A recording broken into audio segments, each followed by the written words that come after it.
the Monday night, Old Trafford. The lights are on, Leeds United are walking out of that tunnel, and Michael Carrick might be starting two teenagers at centre-back. Think about that for a second. Two teenagers in a derby with Champions League football on the line. That's where we are. And honestly, that's exactly why I need to talk about this game, because there is so much more going on here than just a fixture. There are layers to this, real layers, and I want to get into all of it because this isn't just a match. This is a moment for this club, for this squad, for Carrick, and for every single one of us who has watched this team go through absolute chaos this season and somehow still find themselves sitting in third place in the Premier League. How? Why? And more importantly, can it last on Monday night with the defensive options we have available? Let's get into it. I'm Bella. Welcome to Bella MUFC Analysis. If you're new here, this channel is for people who actually want to think about football, not just react to it, not just scroll through headlines, actually think. So if that's you, subscribe, hit the like button, let's go. Right, so let's start with the thing that is genuinely keeping me up at night before this game, the defence. Now, I know everyone is talking about the injuries. That's not what I want to do here. I don't want to just list names and say, oh, it's bad, because yes, it's bad, but that's not the interesting conversation. The interesting conversation is, what does this actually mean for how United will play on Monday night? Because here's the thing, people are missing. It's not just about who is available. It's about what the absence of certain players does to the entire structure of the team. Lisandro Martinez, when he plays, does something very specific for this United side. He's not just a centre-back who defends. He's a player who starts the press from the back. He's aggressive, he steps out, he wins the ball high. And that aggression, that willingness to be uncomfortable, it actually protects the midfield, because when he wins the ball early, the game never gets to the point where your midfielders are scrambling. When Martinez is not there, United defend deeper, not dramatically, but enough. And that half step deeper changes everything about how the press works. The midfield has to do more. The wingers have to track back more. The whole structure shifts. Now, add on top of that, Harry Maguire is suspended. Matthijs de Ligt hasn't even been back on the grass outdoors yet, which tells you everything you need to know about his timeline. And Patrick Dorgu is still working through his own recovery. So we might be looking at Aidan Heaven and Lenny Yoro as the starting centre-back pairing. Heaven is 19 years old, Yoro is 20. And they are walking out against Dominic Calvert-Lewin. Now, and this is really important, I'm not saying they can't do it. I'm not here to write them off. Yoro has been genuinely impressive this season. Calm, composed, reads the game well for someone his age. Heaven has shown moments of real quality, but here's the honest truth.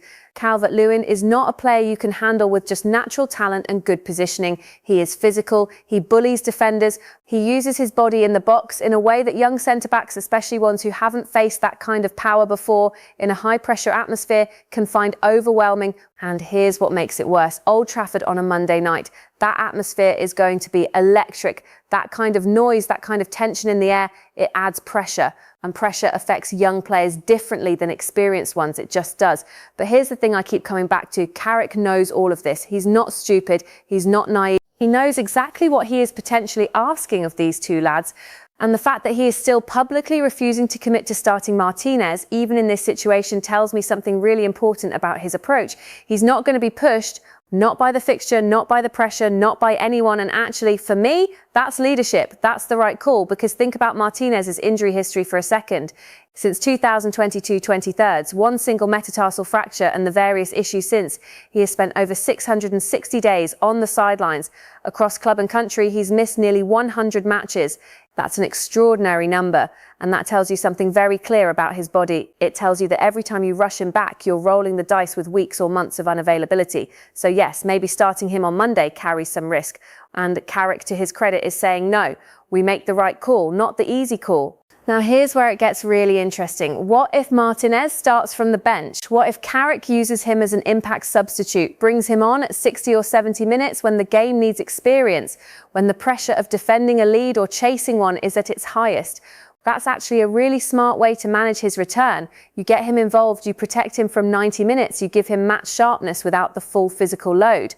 Tell me if you think that's the right call. Drop it in the comments, because I'm genuinely torn on this one. Now let's talk about Leeds, because I feel like the narrative around this game is very United heavy, and I get it, the injuries are the big story, but we need to be honest about what Leeds are bringing into this game. On paper, the stats say Leeds have not won in 6 league games. They haven't scored in 4, 1 away win all season. If you just look at that, you think easy night for United, even with the injuries. But here's the part nobody is talking about. Leeds are walking into Old Trafford 4 days after one of the biggest results in their recent history. They beat West Ham in an FA Cup quarter-final replay on penalties, and they are, for the first time in 39 years, in an FA Cup semi-final. 39 years, and that is not a small thing. That is a generational moment for a club and a fan base, and that energy, that belief, doesn't just disappear after one result. It travels into the next game. It changes the way players carry themselves, the way they fight, the way they believe they can compete against teams that on paper should be better than them. And that brings me to something really tactical that I want you to think about. Leeds under Daniel Farke, and yes, he's still the manager, brought them up as champions. Leeds are not a beautiful team in the Premier League right now. They're really not. But they are organised, they are compact, and they will absolutely sit in behind the ball, let United have possession and wait for moments on the transition. Now, against a normal United backline, one with Martinez and Maguire, those transitions are dangerous but manageable. You've got pace in the backline, you've got leadership, you've got aggression. Against a young, inexperienced backline, those transitions become weapons because Heaven and Euro, for all their quality, can be pulled into positions by clever movement. And Calvert-Lewin, for all his running and hold-up play, he doesn't just work in isolation, he creates space for the runners, he occupies two defenders when he's at his best. And if those two defenders are teenagers playing in a high-pressure rivalry game for the first time, that's a lot to ask. But here's the other side of the coin, and I think this is genuinely underappreciated. United have gone into this game after a 24-day break from league football. That's almost a month. And they spent part of that break in a training camp in Dublin, focused, preparing, building intensity. That is not nothing. That's a squad that has had time to recover, to drill, to prepare for exactly this scenario. The rust factor works both ways. Yes, United might be a little slow to find their rhythm in the first 20 minutes, but they've also had time to actually rehearse for this, to prepare specifically for Leeds, tactically, physically, mentally. When was the last time Carrick had that luxury? Let me talk about Carrick for a moment, because I think his approach to this game is actually really revealing about who he is as a manager. He said something in the press conference that stuck with me. He talked about how he's never faced Leeds at Old Trafford in his entire 12 years as a United player. Think about that, 12 years. Not once did he get to experience this rivalry from the home side at Old Trafford. And now he gets to do it as a manager. And he said he's excited for it. He's embracing it. That tells me he understands what this game means beyond the 3 points. He gets the emotional weight of it. He gets the culture. And that's actually really important because a manager who gets the culture of a rivalry like this, who understands why these games are different, will prepare his team differently, not just tactically, mentally. But here's what really impresses me about Carrick in the way he's handled this entire week. He didn't panic, no dramatic announcements, no injury excuses, no media circus. He just said, we'll make the right call, we protect the player, we think about the bigger picture. 5 home games, 5 wins. That's the home record under Carrick. And he's done it with different lineups, different situations, different problems to solve each time. That consistency isn't an accident. That's a manager who knows how to get his players ready regardless of what's in front of them. But, and this is my real concern, every run of form has its test, and this might be his biggest test yet, because this is the first time he's going into a home game where the defensive options are this limited and the opposition is coming in with this much emotional momentum. That combination, that specific combination, has not happened yet under Carrick, and we're about to find out how he handles it. Let me shift for a second to the bigger picture, because this game isn't just about 3 points in isolation. United are third, 7 points clear of 6th, with the Premier League having already secured a 5th Champions League spot for next season, meaning top 5 finishes in the UCL. United are in a genuinely strong position. But, and this is a big but, Chelsea are right there, Liverpool are right there, and the fixtures coming up after Leeds are not friendly. Chelsea away, Liverpool at home. These are the games that will define whether Carrick's United genuinely deserve to be in the top 4 or whether this run of form has been flattered by the schedule. Monday night is not the hardest game coming up, but it might be the trap game. You know what a trap game is? It's the game before the big game. It's the game where your eyes are slightly on what comes next, and your opponent, fighting for their lives at the bottom, has absolutely everything to play for and nothing to lose. Leeds are not going to come to Old Trafford and park the bus for 90 minutes and hope for a 0-0. That's not survival football. Survival football is pressing, fighting, creating chaos. Because if you go to Old Trafford and you're passive, you lose 2-0 and nothing changes for you. But if you go there and make it uncomfortable and messy and physical, suddenly anything can happen.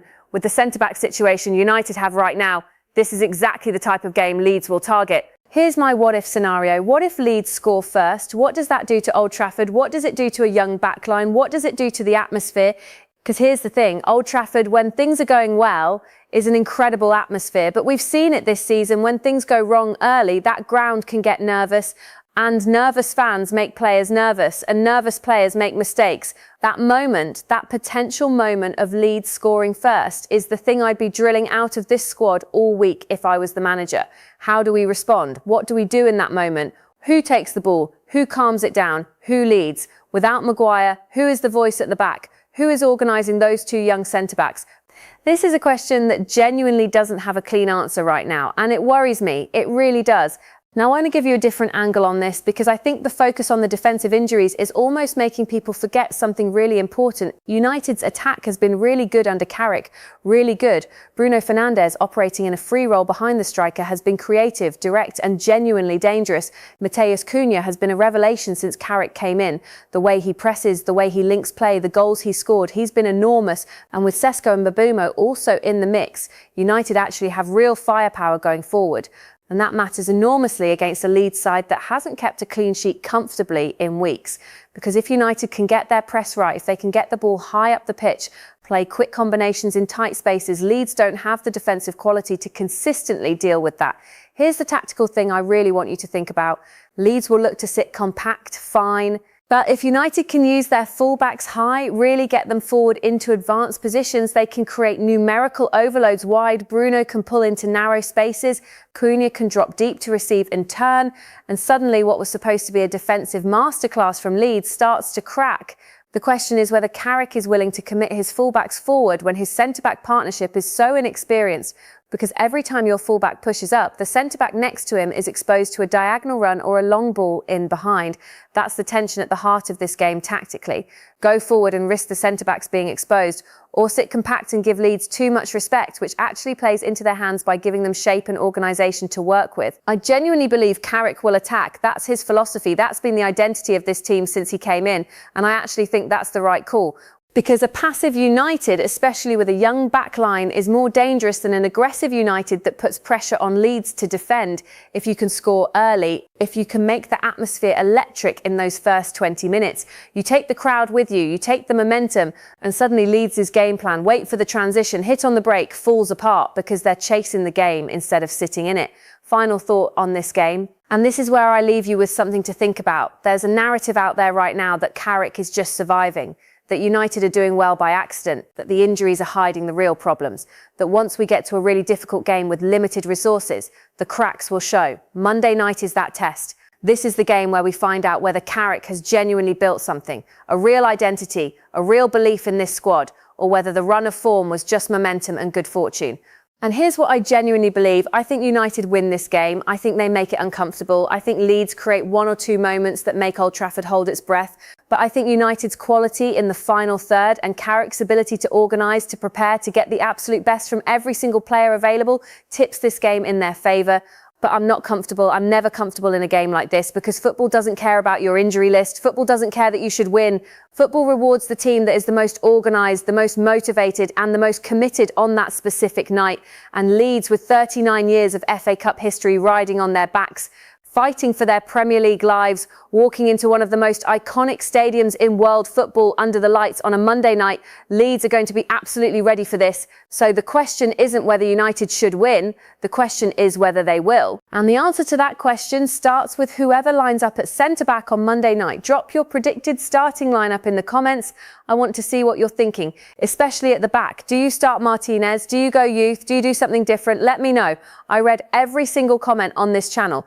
If you're not subscribed yet and you've made it to the end of this video, what are you doing? Subscribe, stick around. We've got Leeds on Monday, Chelsea coming up, Liverpool after that. This is where the season gets decided and we are going to break down every single moment together. I'll see you after the match.